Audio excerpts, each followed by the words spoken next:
Mas é claro que eu teria que começar esse vídeo tomando minha aguinha aqui para melhorar a rouquidão no copinho que eu ganhei nos últimos eventos que a Netflix me chamou. E ainda com tatu na testa, hein, gente? Eu quis trazer essa energia pra cá. Eu quero que esse vídeo seja visto de maneira retroativa daqui a 5, 10 anos e esteja esse clima dos eventos e da estreia do live action. É tudo nosso, gente. É tudo nosso.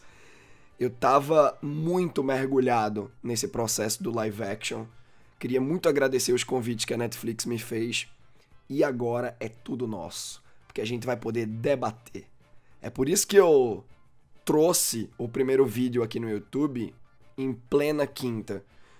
Eu mandei minhas opiniões mais gerais, as primeiras impressões, pelo Instagram, pelo Twitter. Mas vocês sabem que eu sou uma matraca, que eu adoro fazer a crítica, analisar. E aí eu sabia que eu ia passar do ponto. Eu vou respeitar o embargo quando o assunto é vídeo.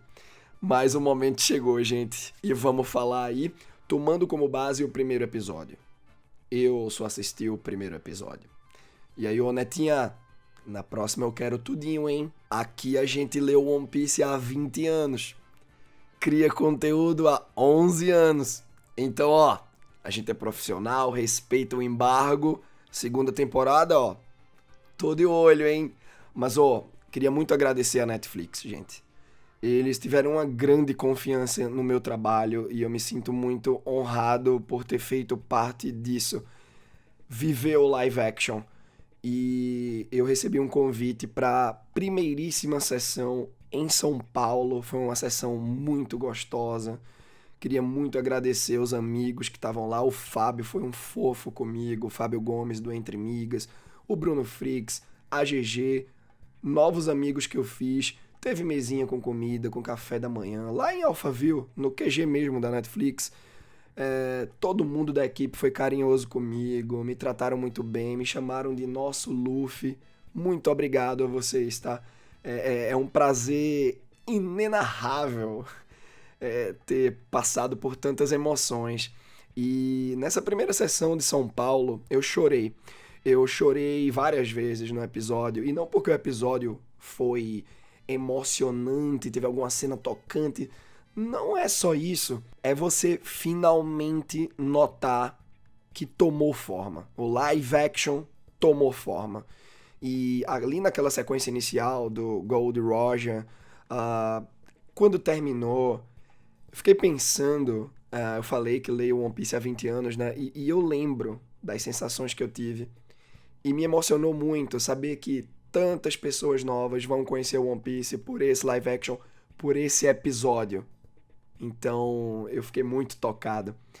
E como se não bastasse, a Netflix também me convidou para o Rio de Janeiro. E foi bem completo. Foi no Copacabana Palace. Que chique. As comidinhas e todas as ativações. Teve aquelas câmeras girando. Foi maravilhoso, gente. Eu me senti muito especial. E teve cosplay, teve o Going Merry em Copacabana. Foi histórico. Foi histórico. Foi um arrasa-quarteirão o evento. E teve a exibição também. E já percebi detalhes que eu não tinha pego da primeira vez. Que deleite, pessoal. E para vocês verem registros desses dias, de quando eu fui para a primeiríssima sessão em São Paulo e também pro evento no Rio de Janeiro, vai lá no Instagram, tá? Vai no Twitter, que tem um monte de registro lá. Eu acho bastante pertinente mencionar uma coisa aqui. Em 2018, eu fui para um evento chamado PowerCon, se não me falha a memória. Foi em Paulista, Pernambuco. E eu palestrei lá e eu lembro de ter dito: a década de 2010 sedimentou o sucesso dos filmes de herói, adaptando os cómics americanos. E eu profetizei nesse evento que a década de 2020 iria sedimentar o sucesso das adaptações live action de mangás e anime. E aí? Será que aconteceu? Mas ó, já vai deixando esse like aí, hein? Compartilha o vídeo com os amigos pelo WhatsApp, pelo Telegram. Clica no sininho, faz tudo que esse YouTube te dá direito, hein? Porque aí, ó, a gente vai entender que vocês querem mais do conteúdo. Eu tô pensando em trazer vídeos sobre a entrevista do Oda no New York Times. Tô pensando em trazer também diferenças do mangá e do live action, bem detalhadinho pra vocês, tá bom? Então, pô, dá like aí que a gente vai entender que vocês estão interessados e querem mais conteúdo sobre a série, tá certo? E ó, algo que interessa muito a vocês, o nosso cronograma de conteúdo. Bom, tamo no primeiro vídeo, primeiras impressões, lançado quinta, dia 31, às 7 da madrugada, às 7 da manhã. E ainda hoje, em plena quinta, teremos 3 sessões no telão da Jolly Roger Burger.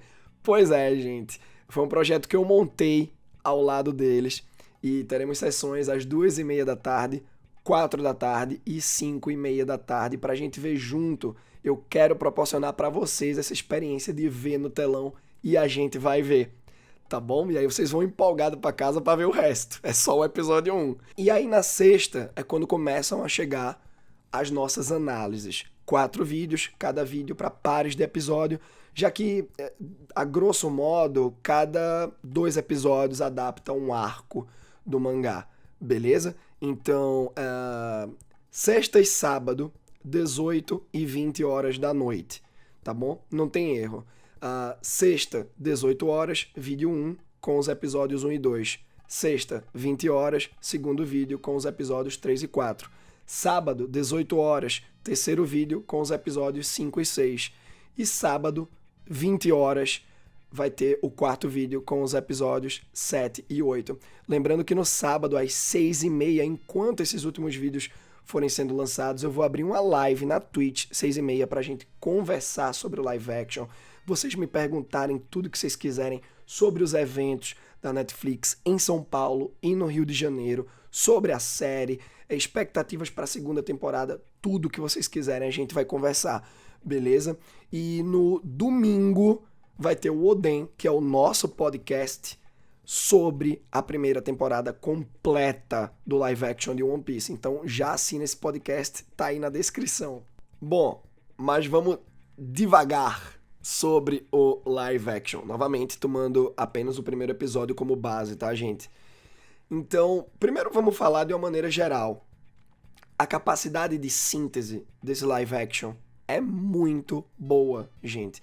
Adaptar aqueles primeiros capítulos, transpor para a tela, para o live action, para o carne e osso, eu achei um espetáculo. É aquela, não é um Scorsese, mas não precisa ser. Esse live action, ele tem uma proposta e ele cumpre a proposta de uma maneira extremamente competente. Extremamente competente. Só que tem uns pontos, tá? Por exemplo, a violência que tende ao gore. Eu achei meio exagerado aquilo. Eu fico me lembrando daqueles animes que são violentos para serem percebidos como animes de adulto, mangás de adulto. Olha, tivemos uma violência aqui, ó, tivemos sangue. Então, saca, eu acho que não precisava. Eu tô falando especificamente, principalmente, né, do corte do Zoro no Mr. Seven, da Baroque Works. Então, talvez, se não tivesse, né, metade do corpo caindo para um lado, a outra metade também, e a carne, né, sendo mostrada ali, talvez, se tivesse sido mais branda, né, essa questão da ação, talvez contemplasse mais gente, né? Eu vi que a faixa etária tá para cima de 14 anos, né? 14 anos para cima, poderia ser 12, 10, alguma coisa do tipo. Sobre a dublagem, gente, eu tive a oportunidade de ver dublado. Pô, é uma pena que a dublagem persiste na falta de acessibilidade nos golpes. Então, o Gomu Gomu no Muchi que o Luffy dispara lá no Capitão Morgan. Eu sei o que é o Gomu Gomu no Muchi. Muitas pessoas sabem o que é o Gomu Gomu no Muchi. Mas o live action, ele tem aquele papel de trazer um novo público. E é uma galera que talvez nem curta mangá e anime direito. E aí o que é Gomu Gomu no Muchi? Sabe? Então eu acho que falta essa tradução nos golpes, esse trabalho de adaptação nos golpes. E agora bora começar a falar sobre pontos mais específicos, né? Tipo, o roteiro. Ele é um bom roteiro, competente, mas às vezes escorrega. Ele vai indo bem e daqui a pouco tem um escorregão.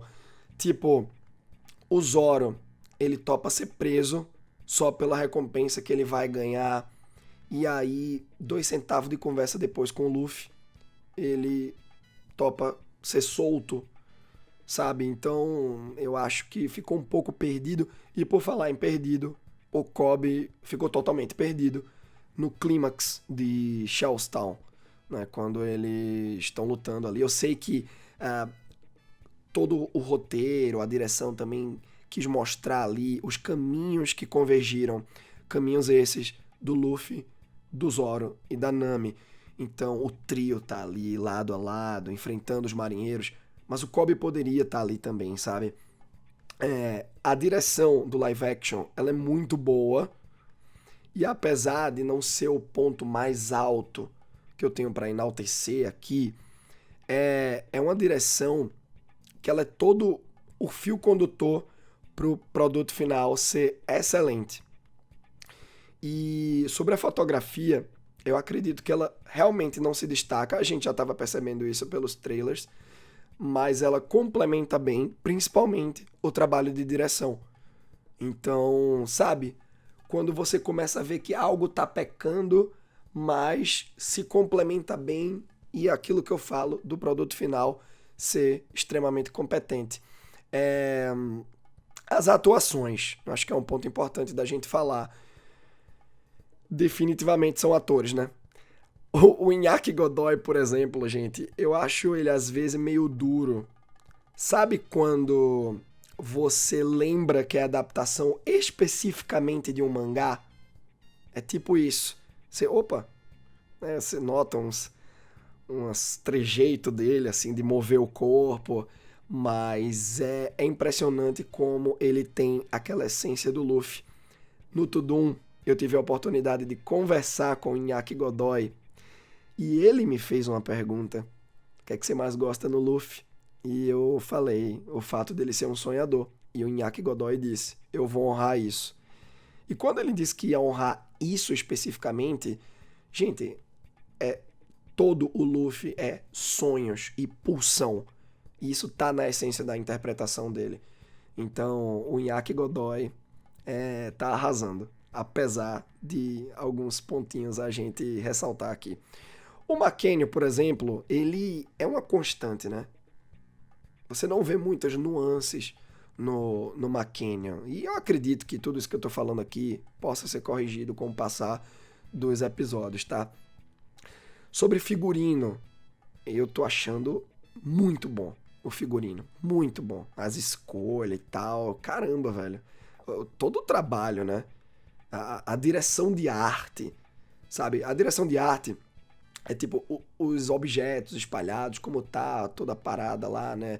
Os quadros, o interior. Então, tá tudo muito bem feito. Agora, maquiagem e cabelo, saca? É um ponto de qualidade, certo? Eu devo confessar que é um ponto de qualidade.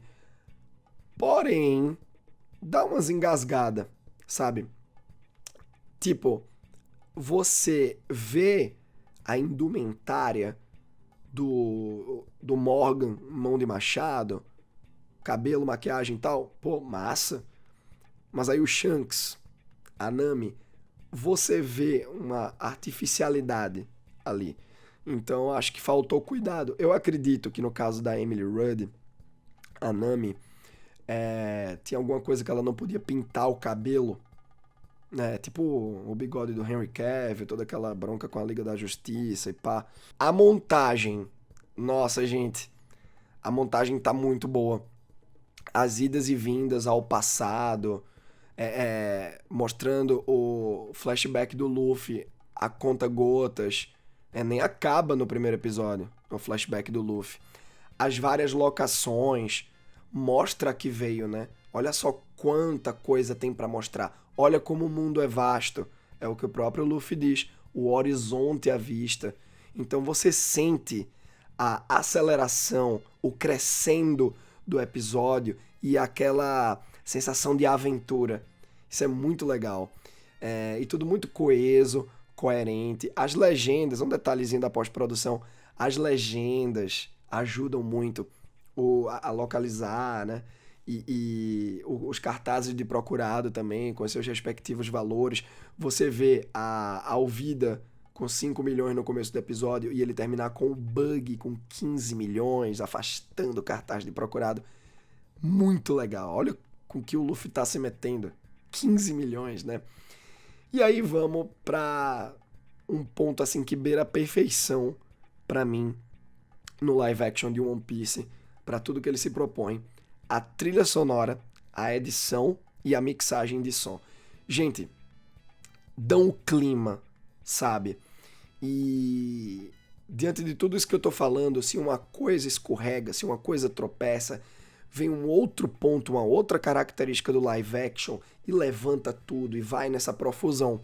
É impressionante você ver o pirata do bando da Alvida pegando uma bala de canhão, né? E colocando no canhão e os barulhinhos do ferro batendo na madeira e tal, e as explosão.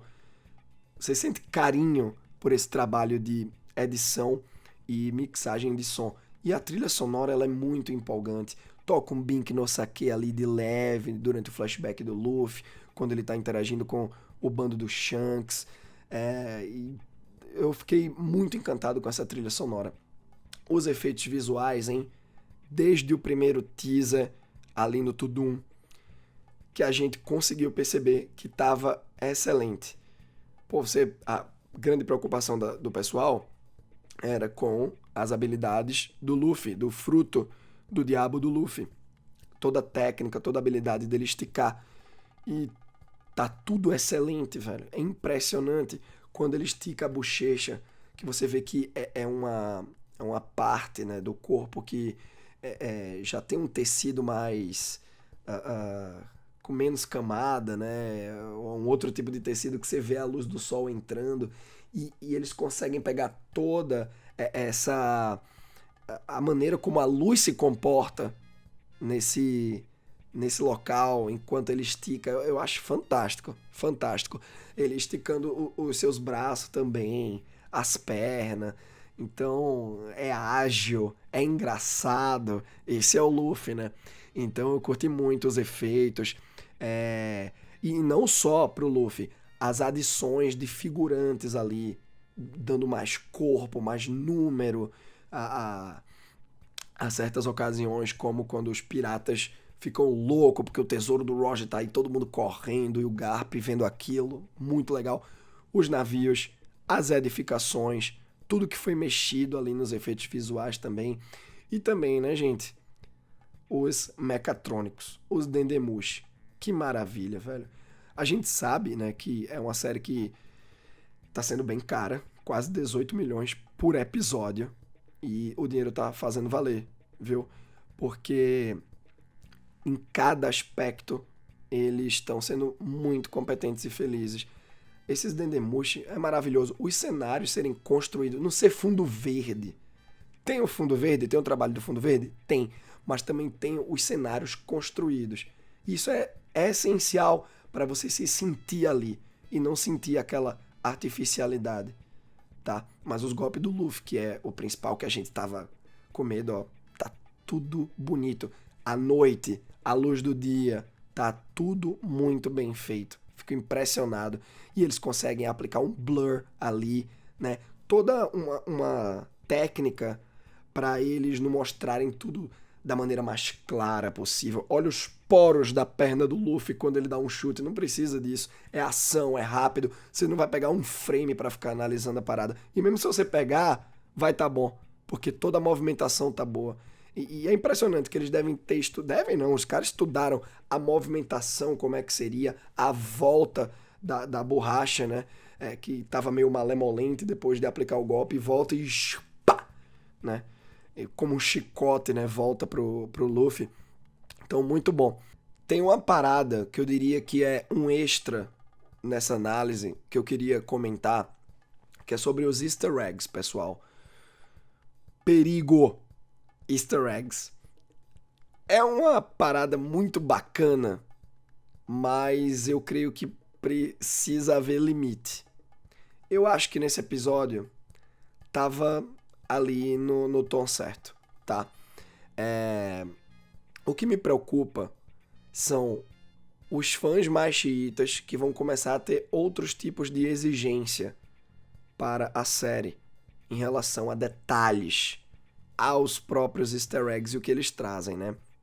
Por exemplo, a Nami, ela entrou com o Luffy na porta número B303. Vamos lá ver qual é o título do capítulo 303. Tá aqui, Piratas Ricos. Que referência legal, porque a Nami adora dinheiro. A Nami fala pro Morgan, eu fui transferida da base 77. Que legal, porque é a base do Purim Purim, que posteriormente, no mangá, vai tirar satisfação com o bando do Arlong e é dizimado, né, o Comodoro Purim Purim. Referências, easter eggs. E a minha preocupação maior é a mensagem. E aqui é interessante a gente falar, porque as mensagens mais iniciais de One Piece, elas estão no episódio. Mas, por exemplo, no mangá, o Morgan tá num contexto que é o seguinte: ele tá aumentando os impostos da população de Shellstown para construir uma estátua dele mesmo, né? Que egocêntrico. E a gente vê o ego dele no episódio, a direção de arte, os quadros gigantes do Morgan, né? Parece umas pinturas renascentistas e tem estátuas também, mas os impostos estarem inseridos nisso, né? Eu acho que faltou essa parte política aí no primeiro episódio. E também no live action, os marinheiros não temem o Morgan. Eles temem até certo ponto. Mas no mangá, por exemplo, eles até festejam quando o Morgan é derrotado, porque até eles estavam oprimidos pelo Morgan. Tem muito marinheiro legal ali, mas o Morgan era corrupto. Então, eu acho que faltou, saca? Esse cuidadinho aí com o arco do Morgan pra já começar a parada política com 2 pés na caixa dos peitos. Olha aí, a série tem um tom adulto do Zoro cortando o cara ao meio, né? Mas aí na mensagem política já faltou um pouco. Então, como é que isso vai ser trabalhado? A segunda temporada vai trabalhar uma guerra civil. Então, é importante, né, que se tenha aí um cuidado nesse aspecto. Bom, gente, é que nem redação, né? A redação de Enem. Você começa com 10. E aí, a pessoa que vai corrigir a prova vai tirando um ponto daqui, outro dali. E eu pontuei várias coisas assim que me incomodou um pouco, que eu achei um pouco mais fraco. O que é que fica, né? Eu já falei anteriormente que é uma série extremamente competente. E, gente, é uma série extraordinária. É uma série extraordinária. Eu diria que a glória das adaptações live action de animes começa aqui. Sabe aquilo que eu falei no evento da PowerCon? Que a década de 2020 vai sedimentar as adaptações live action de mangá e anime como um sucesso. É aqui que começa, com o One Piece. Eu aposto que as plataformas concorrentes, quando viram a ousadia e alegria da Netflix, perceberam uma bomba nas mãos da plataforma de streaming, né? Mas nesse campo minado surgiram flores. Não explodiu nada de bomba. Só flor, só coisa boa. Tá lindo, tá competente, tá empolgante. Honra a essência do mangá. Então eu queria deixar meus parabéns aqui pra Netflix, pra Tomorrow Studios, pro Steve Maeda, pro Matt Owens, os showrunners, né? O elenco principal, Inaki Godoy, o Mackenio, Emily Rudd, o Jacob, o Taz e todos os trabalhadores envolvidos, tá? Realmente é uma série que te dá vontade, né? Quando aparece ali no cantinho da tela na Netflix 3, 2, você já aperta pra ir pro próximo, velho. Essa série aqui, eu já ia pedir, gente, maratona em dezenas de vezes pra renovar pra segunda temporada. Isso vai ser natural. Vai ser natural. É questão de tempo a renovação pra segunda temporada. Vocês vão ver, confia. E aí, se você chegou até aqui, até esse ponto do vídeo, escreve o live action de One Piece existe. Tá bom? Quero ver vocês nos comentários e deixa aí as impressões de vocês. E aguardo todos para os próximos vídeos. Beleza? Desculpem a rouquidão, tá bom? Mas eu quis trazer esse climinha pra vocês. E até a próxima.